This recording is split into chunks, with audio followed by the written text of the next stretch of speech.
The video will begin in a moment. Click the links in the description below to get your copies of my books today. The South Bend Dark Frog Murders is a bold and bloody murder mystery that offers a very compelling look at the degradation of morality and social structure in America and the world, all wrapped in nail-biting entertainment. A must-have for murder mystery lovers everywhere. The Shadow Angel Genesis is the story of a vampire that has spent the past 500 years serving as the Vatican's greatest monster hunter. The true story of Mrs. Claus is a creative but wholesome reimagining of a character that is well known but often overlooked, and one that remembers to keep Christ in Christmas. Thank you for your continued support. The Raven by Edgar Allan Poe, read by Robert Canter. Once upon a midnight dreary, while I pondered weak and weary over many a quaint and curious volume of forgotten lore, while I nodded, nearly napping, suddenly there came a tapping, as of someone gently rapping at my chamber door. "'Tis some visitor," I muttered, tapping at my chamber door. "Only this, and nothing more." Distinctly I remember it was the bleak December, and each separate dying ember wrought its ghost upon the floor. Eagerly I wished the morrow, vainly I had sought to borrow from my books surcease of sorrow, sorrow for the lost Lenore, for the rare and radiant maiden whom the angels named Lenore, nameless here forevermore. And the silken, sad, uncertain rustling of each purple curtain thrilled me, filled me with fantastic terrors never felt before. So that now, to still the beating of my heart, I stood repeating, "'Tis some visitor entreating entrance at my chamber door, some late visitor entreating entrance at my chamber door. This it is and nothing more." Presently my soul grew stronger, hesitating then no longer. "Sir," said I, "or madam, truly your forgiveness I implore, but the fact is I was napping, and so gently you came rapping, and so faintly you came tapping at my chamber door, that I scarce was sure I heard you. Here I opened wide the door. Darkness there, and nothing more. Deep into that darkness peering, long I stood there wondering, fearing, doubting, dreaming dreams no mortal ever dared to dream before. But the silence was unbroken, and the stillness gave no token, and the only word there spoken was the whispered word, "Lenore." This I whispered, and an echo murmured back the word, "Lenore." Merely this, and nothing more. Back into the chamber turning, all my soul within me burning. Soon again I heard a tapping somewhat louder than before. "Surely," said I, "surely that is something at my window lattice. Let me see then what thereat is, and this mystery explore. Let my heart be still a moment, and this mystery explore. 'Tis the wind, and nothing more." Open here I flung the shutter, when with many a flirt and flutter, in there stepped a stately raven of the saintly days of yore.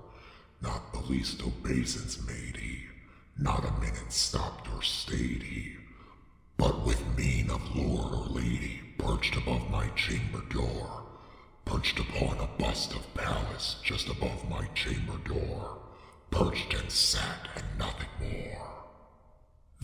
this ebony bird beguiling my sad fancy into smiling, by the grave and stern decorum of the continents it wore. Though thy crest be shorn and shaven, thou, I said, art sure no craven, ghastly, grim, and ancient raven, wandering from the nightly shore. Tell me what thy lordly name is on the night's Plutonian shore. Quoth the raven, nevermore. Much I marveled this ungainly fowl to hear discourse so plainly, though its answer little meaning, little relevance bore. For we cannot help agreeing that no living human being ever yet was blessed with seeing bird above his chamber door, bird or beast upon the sculpted bust above his chamber door, with such a name as Nevermore. But the raven, sitting lonely on the placid bust, spoke only that one word, as if his soul in that one word he did outpour. Nothing farther than he uttered, not a feather then he fluttered, till I scarcely more than muttered, other friends have flown before. On the morrow he will leave me, as my hopes have flown before. Then the bird said, nevermore. Startled at the stillness broken by replies so aptly spoken, doubtless, said I, what it utters is only stock and store, caught from some unhappy master, whom unmerciful disaster followed fast and followed faster, till his songs one burden bore, till the dirges of his hope that melancholy burden bore, of never, nevermore. But the raven still beguiling all my fancy into smiling, straight I wheeled a cushioned seat in front of bird and bust and door. Then upon the velvet sinking I betook myself to linking, fancy unto fancy, thinking what this ominous bird of yore, what this grim, ungainly, ghastly, gaunt, and ominous bird of yore meant in croaking nevermore. This I sat engaged in guessing, but no syllable expressing, to the fowl whose fiery eyes now burned into my bosom's core. This and more I sat divining, with my head at ease reclining on the cushion's velvet lining that the lamplight gloated o'er, but whose velvet violet lining with the lamplight gloating o'er shall she press, nevermore. Then methought the air grew denser, perfumed by an unseen censer, swung by seraphim whose footfalls tinkled on the tufted floor. Wretch, I cried, thy God hath lent thee, by these angels he hath sent thee, respite, respite, and nepenthe from thy memories of Lenore. Quaff, oh quaff this kind nepenthe, and forget this lost Lenore. Quoth the raven, nevermore. Prophet, said I, thing of evil, prophet still, if bird or devil, whether tempter sent, or whether tempest tossed thee here ashore, desolate yet all undaunted, on this desert land enchanted, on this home by horror haunted, tell me truly I implore, is there balm in Gilead? Tell me I implore. Quoth the raven, nevermore.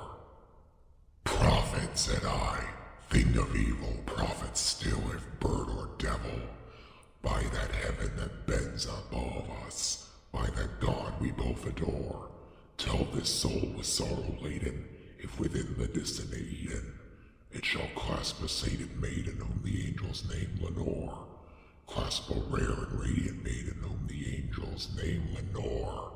Quoth the raven, nevermore. Be that word our sign of parting, bird or fiend, I shrieked, upstarting. Get thee back into the tempest and the night's Plutonian shore. Leave no black plume as a token of that lie thy soul hath spoken. Leave my loneliness unbroken. Quit the bust above my door. Take thy beak from out my heart, and take thy form from off my door. Quoth the raven, nevermore. And the raven, never flitting, still is sitting on the pallid bust of Pallas just above my chamber door, and his eyes have all the seeming of a demon's that is dreaming, and the lamplight o'er him streaming throws his shadow on the floor, and my soul from out that shadow that lies floating on the floor shall be lifted nevermore.